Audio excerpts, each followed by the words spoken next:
विक्रम बेताल की कहानी, पापी कौन है। बेताल 25वीं पहली कहानी। कड़ी मेहनत के बाद राजा विक्रमादित्य ने एक बार फिर बेताल को पकड़ लिया। वह उसे अपने कंधे पर लादकर शमशान की ओर ले चले। रास्ते में बेताल ने राजा को एक नई कहानी शुरू की और बेताल बोला, एक बार की बात है, काशी में एक राजा था, जिसका नाम प्रताप मुकुट था।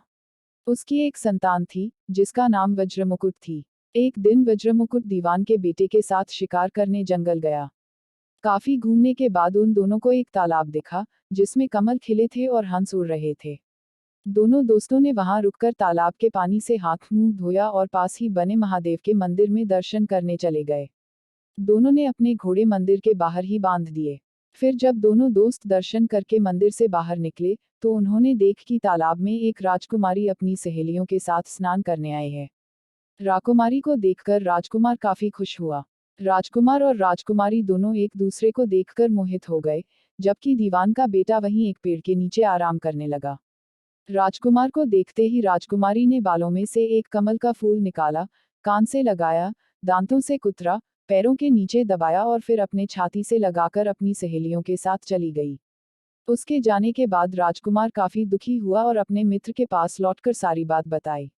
राजकुमार बोला, मैं राजकुमारी के बिना नहीं रह सकता हूँ, लेकिन मुझे इस राजकुमारी के बारे में कुछ भी नहीं पता है। वह कहाँ रहती, उसका नाम क्या है। दीवान के बेटे ने सारी बातें सुनी और राजकुमार को दिलासा देते हुए बोला, राजकुमार, आप घबराए मत। राजकुमारी ने सब कुछ बताया है। आश्चर्यचकित होते हुए राजकुमार ने पूछा, वो कैसे। दीवान के बेटे ने राजकुमार को बताना शुरू किया कि राजकुमारी ने कमल के फूल को बालों से निकालकर कानों से लगाया, यानी राजकुमारी का कहना है कि वह कर्नाटक से है। दांत से फूल को कुतरा, मतलब उनके पिता का नाम दंतावट है। फूल को पांव से दबाने का मतलब था कि राजकुमारी का नाम पद्मावती है, और फूल को सीने से लगाने का मतलब था कि अब आप उनके हृदय में बस चुके हैं। यह सब सुनते ही राजकुमार बहुत ज्यादा खुश हो गया। खुश होते हुए राजकुमार ने दीवान के बेटे से कहा कि मुझे कर्नाटक जाना है, मुझे वहां ले चलो। दोनों दोस्त कई दिनों तक घूमते फिरते कर्नाटक पहुंचे। जब वो दोनों राजमहल के निकट पहुंचे, तो उन्हें एक चरखा चलाती बुजुर्ग महिला दिखी। महिला को देखते ही दोनों घोड़े से उतरे और उसके पास जाकर कहा, माई, हम दोनों व्यापारी हैं, हम बहुत दूर से आए हैं। हमारा सामान अभी तक आया नहीं है, कुछ दिनों में हमारा सामान भी पहुंच जाएगा। हम दोनों को बस रहने के लिए थोड़ी सी जगह चाहिए। उनकी बातें सुनकर बुजुर्ग महिला की ममता जाग उठी। उसने कहा, बेटा, इसे अपना ही घर समझो। जब तक मन करे यहाँ रह सकते हो। इसके बाद दोनों उसके घर में रहने लगे। इसी बीच दीवान के बेटे ने उस महिला से पूछा, आप क्या काम करती हैं माई? आपके यहाँ कौन कौन रहता है? आप कैसे अपना गुजर बसर करती हैं? इन सारे सवालों का जवाब धीरे धीरे उस महिला ने देना शुरू किया। उसने कहा, मेरा एक पुत्र है, जो राजा के यहाँ नौकरी करता है। मैं राजा की पुत्री पद्मावती की दासी थी। बूढ़ी हो गई हूँ, इसलिए घर में ही रहती हूँ। महाराज खाने को दे देते हैं और पूरे दिन में एक बार राजकुमारी से मिलने चली जाती हूँ। इतना सुनते ही राजकुमार ने बूढ़ी औरत को कुछ धन दिए और राजकुमारी तक संदेशा पहुंचाने को कहा। राजकुमार ने उस बूढ़ी महिला को कहा, माई, कल तुम जब राजकुमारी के पास जाओ, तो उनसे कहना कि जेठ सुदी पंचमी को तुम्हें नदी के पास जो राजकुमार मिला था, वो तुम्हारे राज्य में आ गया है। अगले दिन वो बूढ़ी औरत राजकुमार का संदेश लेकर राजकुमारी के पास गई। उस महिला की बात सुनते ही राजकुमारी गुस्सा हो गई। उन्होंने हाथों में चंदन लगाकर उस महिला के गाल पर तमाचा मारते हुए कहा, मेरे घर से निकल जाओ।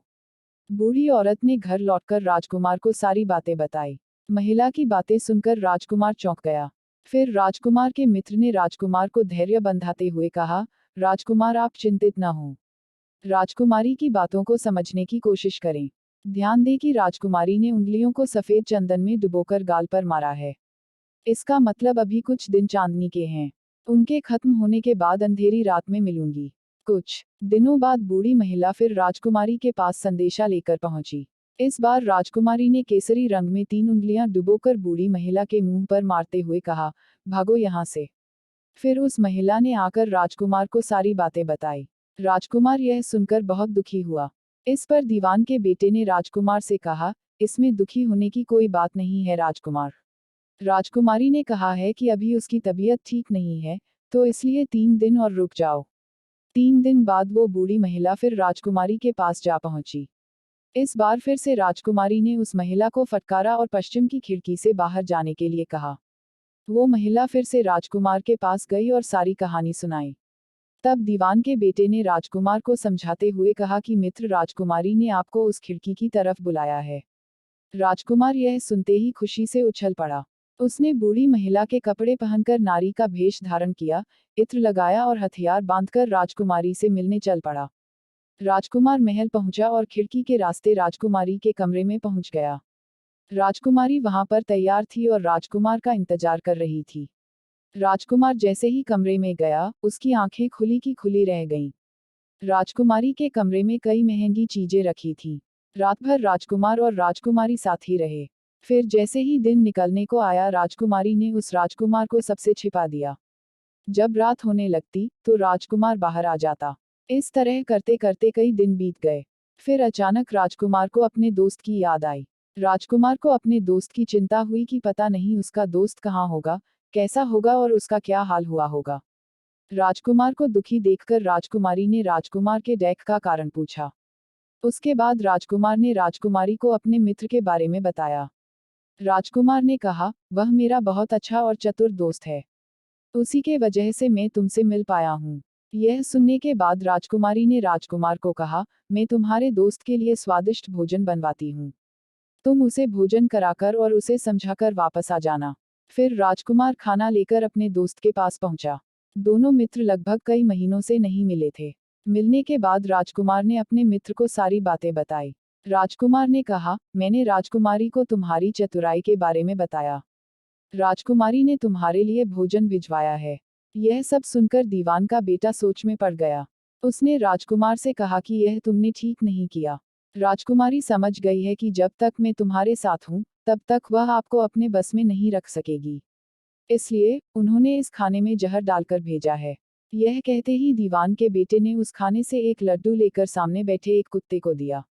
लड्डू खाते ही कुत्ते की मृत्यु हो गई। यह देखते ही राजकुमार को बहुत बुरा लगा। उसने कहा कि ऐसी औरत से भगवान रक्षा करे। अब मैं उस राजकुमारी के पास नहीं जाऊंगा। दीवान के बेटे ने राजकुमार से कहा, नहीं, अब कुछ ऐसी तरकीब निकालनी चाहिए जिससे कि हम उसे साथ में अपने घर ले जा सकें। आज रात तुम वहां जाओ और जब राजकुमारी सो रही हो, तब उसकी बाईं जांघ पर त्रिशूल का निशान बना देना। फिर उसके गहने लेकर आ जाना। राजकुमार ने अपने मित्र की बात सुनी और उसके कहे अनुसार ही किया। फिर दीवान के बेटे ने योगी का भेष धारण कर लिया। उसने राजकुमार से कहा कि तुम इन गहनों को बाजार में बेच दो। अगर कोई पकड़े तो कहना मेरे गुरु के पास चलो और उसे मेरे पास ले आना। राजकुमार वो गहने महल के पास एक सुनार के पास ले गया। सुनार ने गहनों को देखते ही पहचान लिया और राजकुमार को कोतवाल के पास ले गया।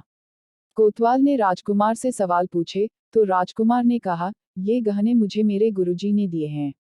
यह सुनने के बाद कोतवाल ने गुरु यानी दीवान के बेटे को भी पकड़ लिया और राजा के दरबार में ले गया।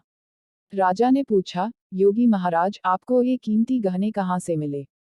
योगी का भेष धारण किए हुए दीवान के बेटे ने कहा, महाराज, मैं शमशान में काली चौदस को डाकिनी मंत्र प्राप्त कर रहा था कि मेरे सामने डाकिनी आई। मैंने उसके जेवर उतार लिए और उसकी बाईं जांघ पर त्रिशूल का छाप बना दिया। यह सुनते ही राजा महल में गया और उसने रानी को कहा कि पद्मावती की बाईं जांघ देखे कि कहीं राजकुमारी के जांघ पर त्रिशूल का छाप तो नहीं है। राजा की बात सुनते ही रानी ने देखा और सच में राजकुमारी की बाईं जांघ पर त्रिशूल का निशान था। यह जानकर राजा बहुत दुखी हुआ। फिर राजा योगी के पास गए और कहा कि योगी बताओ, धर्मशास्त्र में बुरी औरतों के लिए क्या सजा है? योगी ने उत्तर दिया, ब्राह्मण, राजा, गौ, औरत, पुरुष और अपने राज्य में रहने वाले किसी से भी कोई बुरा काम हो जाए तो उसे राज्य से बाहर निकाल देना जाना चाहिए। यह सुनते ही राजा ने पद्मावती को जंगल भेज दिया। वहां राजकुमार और दीवान का बेटा मौके के इंतजार में बैठे थे। राजकुमारी को अकेला पाकर दोनों उसे अपने नगर ले आए और खुशी खुशी रहने लगे। कहानी खत्म हुई और हर बार की तरह एक बार फिर बेताल ने विक्रम से पूछा, तो राजन बताओ, इस कहानी में पापी कौन है? जल्दी बताओ राजन, वरना तुम्हारे सिर के टुकड़े टुकड़े कर दूंगा। विक्रम ने उत्तर देते हुए कहा, पापी राजा था, क्योंकि दीवान के पुत्र ने अपने मालिक का काम किया। कोतवाल ने राजा का कहना सुना और राजकुमार ने अपनी इच्छा पूरी की, लेकिन इस कहानी में राजा पापी था। उसने बिना सोचे विचारे राजकुमारी को राज्य से बाहर निकाला दिया। विक्रम के इतना कहते ही बेताल फिर उड़कर पेड़ पर जा लटका। कहानी से सीख, हमेशा बुद्धि का इस्तेमाल करके ही फैसला लेना चाहिए, वरना कोई भी भ्रमित करके कुछ भी करवा सकता है।